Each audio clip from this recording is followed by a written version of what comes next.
ಬೇಗ ಬರ್ತೀನಿ ಅಂತ ಹೇಳಿ ಇಷ್ಟು ಸಮಯ ಹೋದ್ರೂ ಇನ್ನೂ ಬರ್ಲಿಲ್ಲ ಅಂದ್ಮೇಲೆ ಈ ಗಂಡಸರಿಗೆ ಸ್ವಲ್ಪ ಜ್ಞಾಪಕ ಶಕ್ತಿ ಕಮ್ಮಿನೇ. ನಾನೇ ಹೊರಟು ಹೋದ್ರಾಯ್ತು.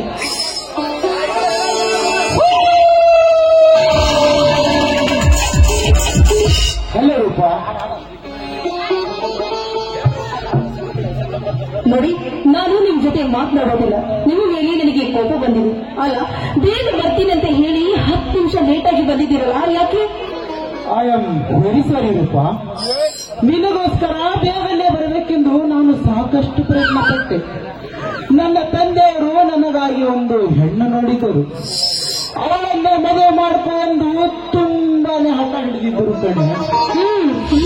ನಾನು ಸತ್ತರೂ ಅವಳನ್ನ ಮದುವೆ ಆಗಲಾರೆ. ನಾನು ಪ್ರೀತಿಸಿದ ಈ ಹುಡುಗಿಯನ್ನೇ ನಾನು ಮದುವೆಯಾಗೋದಂತ ಧೈರ್ಯವಾಗಿ ಹೇಳಿಬಿಟ್ಟೆ. ಗಟ್ಟಿ ಮಾಡಿದ ಹೆಣ್ಣನ್ನು ಕ್ಯಾನ್ಸಲ್ ಮಾಡಿಬಿಟ್ಟೆ. ಗಟ್ಟಿ ಮಾಡಿದ ಹೆಣ್ಣನ್ನ ಕ್ಯಾನ್ಸಲ್ ಮಾಡಿದ್ರು? ಅಲ್ಲ ರೀ, ಗಟ್ಟಿ ಮಾಡಿದ ಹೆಣ್ಣನ್ನ ಯಾಕೆ ಕ್ಯಾನ್ಸಲ್ ಮಾಡಿದ್ರಿ?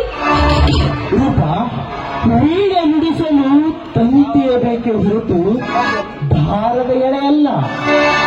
ಈ ನನ್ನ ಜೀವನಕ್ಕೆ ನೀನೇ ತಂತಿ, ಅವಳಲ್ಲ.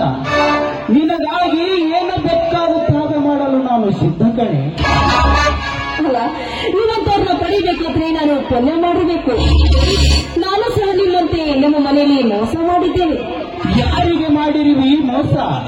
ಅಲ್ಲ, ನೀವು ಆತು ಹೇಳಿದ್ರಲ್ಲ ನನಗೆ 2 ಲಕ್ಷ ರೂಪಾಯಿ ಹಣ ಬೇಕು ಅಂತ, ಅದನ್ನೇ ತಂದಿರುವೆ. ಹಾ, ತಂದಿದೆಯಾ ನೋಟಿನ ಕಟ್ಟು? ನೋಡಿ, ಪ್ರಿಯತಮರಿಗೆ ಪ್ರಾಣ ಸಂಕಟ ಬಂದಾಗ ಪಾರು ಮಾಡುವುದು ಈ ಪ್ರಿಯತಮೆ ಕರ್ತವ್ಯ. ಇವಾಗ ಈ ನೋಟಿನ ಕಟ್ಟನ್ನ ತೆಗೆದುಕೊಂಡು ಬಂದೆ. ಇದನ್ನ ತರಬೇಕಾದ್ರೆ ದೊಡ್ಡ ಘಟನೆ ನಡೆದೋಯ್ತು.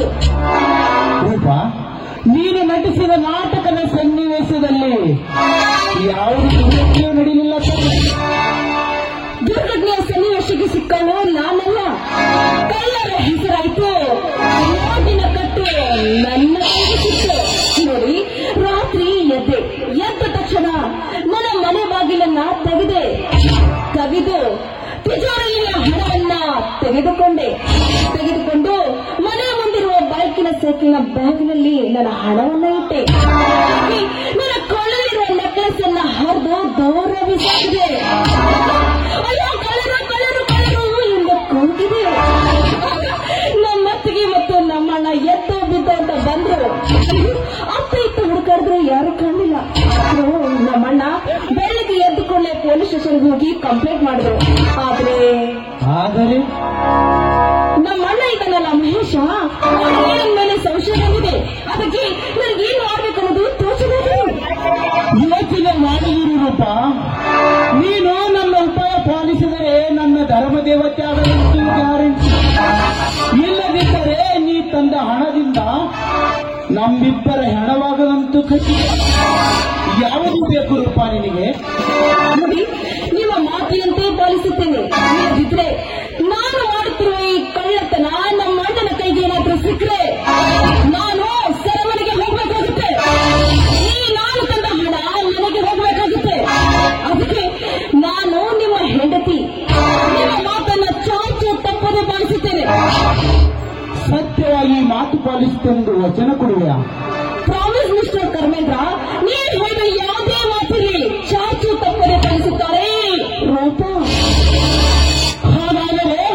ಹಾಗಾದರೆ ನಿನ್ನ ಮೇಲೆ ಸಂಶಯ ಪಟ್ಟಿರೋ ನಿಮ್ಮ ಅಣ್ಣನನ್ನು ಮೊದಲು ಕೊಲೆ ಮಾಡು.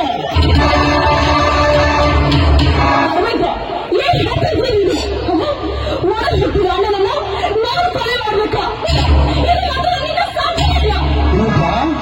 ಮನೆಯ ದೀಪವೊಂದು ಮುಚ್ಚಿಸಲು ಹೋದರೆ ನಮ್ಮ ಈ ಮುಖ ಸುಟ್ಟುಕೊಳ್ಳಬೇಕಾಗುತ್ತದೆ.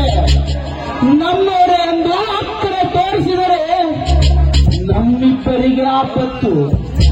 ನಮ್ಮ ದಾರಿಗೆ ಅಡ್ಡ ಬರುವ ಅಣ್ಣಂದರಾದರೇನು, ಹೊಟ್ಟೆನ ಹುಟ್ಟಿದ ಮಗನಾದರೇನು, ಜನ್ಮ ನೀಡಿದ ತಂದೆ ತಾಯಿಯಾದರೇನು, ಮಗನು ಅವನನ್ನು ಕೊಲೆ ಮಾಡಬೇಕು. ಅಂದಾಗಲೇ ಈ ಕಲಿಯುಗದಲ್ಲಿ ಬದುಕಲು ಸಾಧ್ಯ.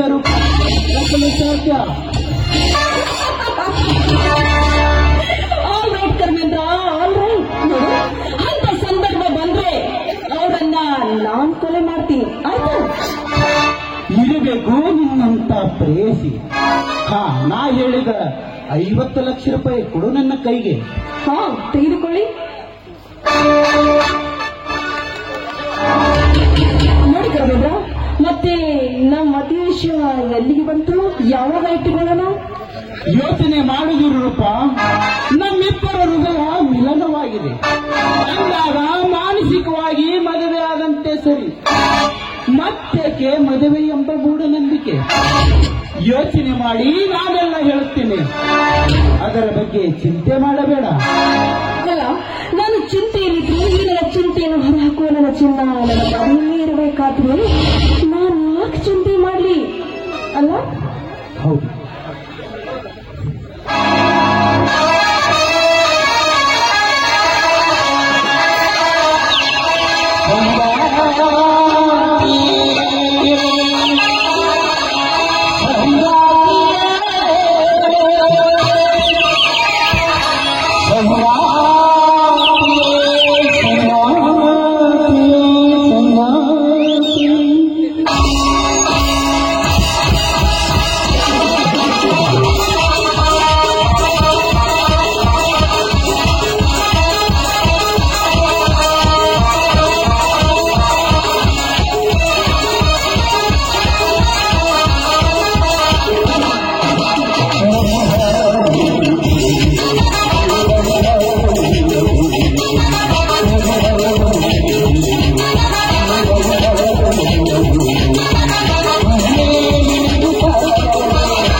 ಸಂತೋಷದಿಂದ ಹೇಳ್ರಿ.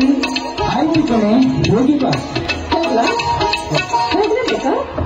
ಹೋಗಿ ಮತ್ತೆ ಭಾರತಿ ಮನೆಯಲ್ಲಿ ನಿಂತ್ಕೊಂಡು ಬಾಯ್.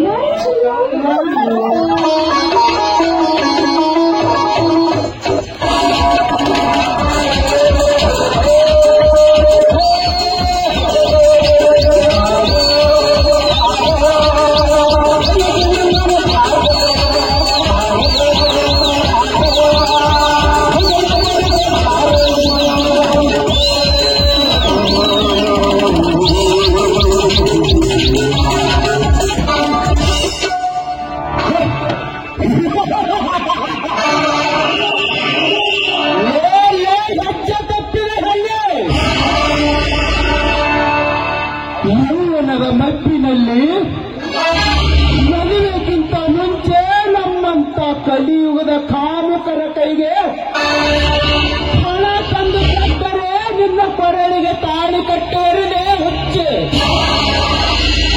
ಇದು ಎಂದಿಗೆ ಸಾಧ್ಯವಿಲ್ಲ. ರೂಪಾ, ನಿನ್ನ ಕೊರಳಿಗೆ ತಾಳಿ ಕಟ್ಟಬೇಕಾದ ನಿನ್ನ ಕೊರಳಿಗೆ ಊರನ್ನು ಕಟ್ಟಬೇಕಾಗುತ್ತದೆ. ಏಕೆ ಅಂದರೆ ಕುರಿ ಕಟ್ಟು ಕೈಯ ಕಟ್ಟುಕ ಮೊದಲು ಕುರಿಗೆ ಹುಲ್ಲು ತಿನ್ನಿಸಿ ಮುಟ್ಟಿಸಿ ಆಮೇಲೆ ಕೊಲೆ ಮಾಡುತ್ತಾನೆ. ಅದರಂತೆ ಈ ಕಲಿಯುಗದ ಕರ್ಮೇಂದ್ರ ನಿನ್ನನ್ನು ಮುಟ್ಟಿಸಿ ಮೋಹಿಸಿ ನಿನ್ನಲ್ಲಿರೋ ಹಣವನ್ನು ದೋಚಿದೆ. ಒಂದು ದಿನ ಈ ಕಟುಕನ ಕೈಯಲ್ಲೇ ನಿನ್ನ ಪ್ರಾಣ ಪಕ್ಷಿ ಹಾರಿ ಹೋಗುವುದು ಆ ಕೈಲಾಸಕ್ಕೆ.